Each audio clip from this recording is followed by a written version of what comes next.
It must be done. The time for strategy has passed. In the God King's name.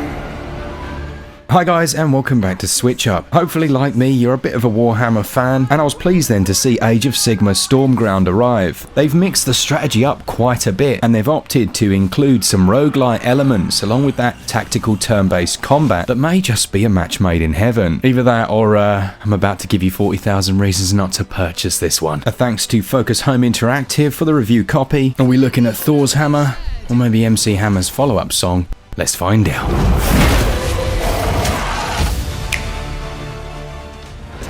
There are 3 separate storylines in Warhammer Age of Sigmar, but more interesting than the storylines themselves is that Games Workshop actually gave Gasket Games some free rein to include their own storylines, which are unrelated to the universe, which were then added to the Black Library. Darkness, your lightning bolt of retribution!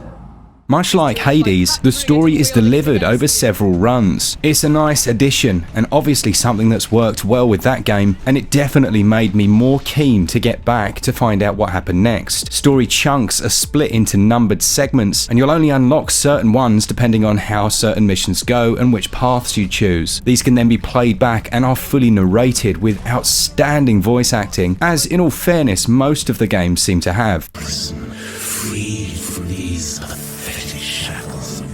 As far as gameplay and controls go, I really liked the idea of combining tactical turn-based with roguelite. It's almost a perfect blend. Let me explain how it works here. After choosing one of the 3 characters that you'll begin with, and there are more to be unlocked from within one of the 3 factions, you'll then be taken to a preparation screen. Now obviously in the earlier stages there's not much prep to be done other than to brace yourself for what's about to take place. When you enter a round, you'll initially place your main character. Unlike some tactical games where you'd place the entire team and then the game would begin with a simple back and forward until one team remains in pieces, here there are a few interesting systems, and there's a unique system for each individual race. In one, your players a pestilence god who can summon maggot-like creatures from the ground and almost seed these hellish spawns that will then burst up from underneath you. As you gain these tokens, which are shown at the top of the screen and consistent throughout every player, these are then used to summon different troops as long as you've got them unlocked. They're shown over on the left of the screen, and simply by pressing left on the D-pad, hitting the A button, you can then place them. As I mentioned, each of the 3 classes has unique elements. The ghost-like spectres have a similar system, but it's slightly altered in that you place urns which become their own spawn points. This can be really useful later in a round for getting flank attacks, and it creates some real opportunities for genuine strategy, which despite the moniker of so many of these tactical games, isn't always the case. They've included different elevations as well and effects that this will have on ranged classes, and within a stage you'll find different treasures that will add cards to your deck to be used in other rounds, or it may add a new character to your roster. Now once all of the battle criteria are met, these are shown in the top right hand of a screen, you're then either victorious or you fall in defeat. Now this is where the roguelike element comes in. If you are defeated, then yeah, as you would do with many other titles, you go back to the start, but you will keep a lot of the stuff that we're going to talk about next. Let's say you're victorious. You'll then move on to the next area and reach that preparation screen. Units and your main character level up. This gains them new abilities, but also any treasures you've discovered can then be equipped, and it's here which gives it its RPG flavour, as each come with their own pros and cons, and you can only select up to 5 different units for each battle. So as you progress further into the game, it's really important to make the right choices, as each enemy will be susceptible to certain attacks. There's a sprinkling of other mechanics in the game, such as pressure plates that need to be triggered by the player, or having to destroy a target within a set amount of time. My main takeaway from Age of Sigmar so far is how quick it plays out, and I think this is in part due to the scale of the maps. They're reasonably small, so combat will begin rather quickly, and unlike almost any turn-based strategy I've ever played, this has a much more pick up and play element to it. I guess again, that's tied in partly to its roguelite nature. Once you've made all of your turns in a round, you'll then press the plus button and the enemy will take their turns. Now in terms of controls, I'm not as enthusiastic. They're straightforward enough. The right stick moves the main camera and the trigger buttons zoom you in and out. You select with A and you can use the R bumpers to move between the available characters you've got, all quite standard. Unfortunately, when you're zoomed really far out, you can't move that camera.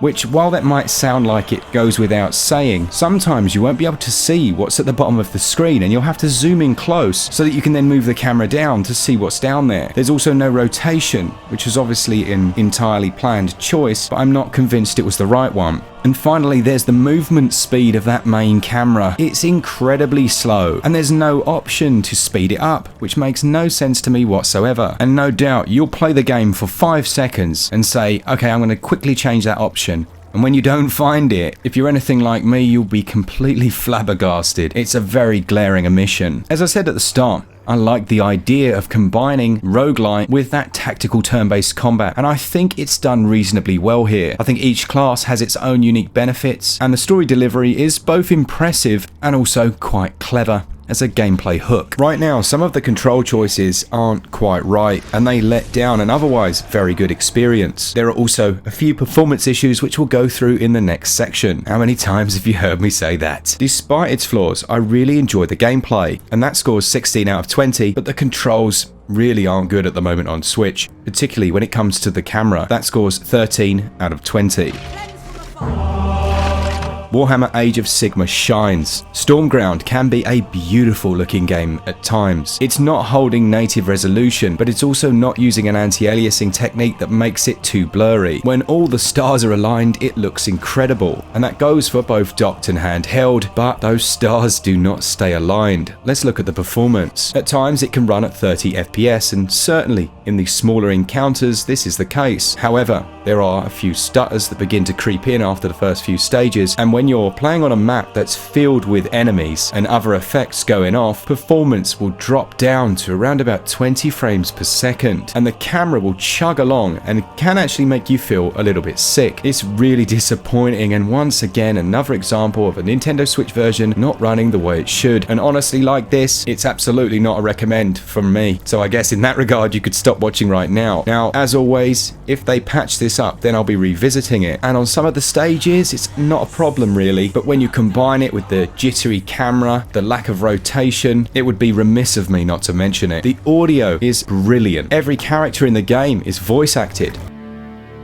How long has it been since Phantom Steel bit into me, fighting in Gyran's depths? And during encounters, they may deliver a brief monologue before they win or when a particular event takes place that I haven't seen done this well in a turn-based strategy game. Go back to your lightning god, Golden Warriors, and tell him. Gasket Games have clearly got so much right here. When patched up, this could be an incredible experience. It's just not quite there as it stands. I give visuals and performance 10 out of 20. And the audio is incredible. It scores 19 out of 20.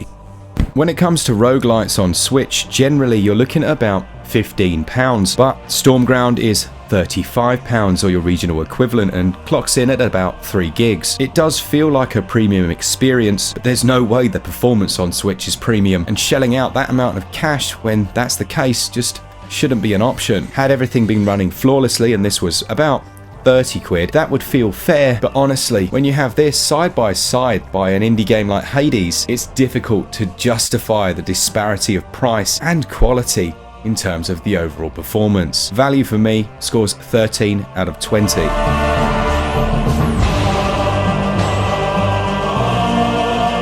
In my opinion, it's a real shame that performance lets Stormground down, because there's an excellent strategy roguelite mix here. Unfortunately, it is what it is. It's definitely a game that I will be revisiting when it's all patched up. A big thanks for you for watching. Let me know down in the comments what you think of this one. Was I too harsh, or are you, like me, sick of games releasing when they're just not ready? Thanks to our patrons who support us each and every month. And as always, for all things Switch, all the time, keep it Switch up. Cheers guys, see ya!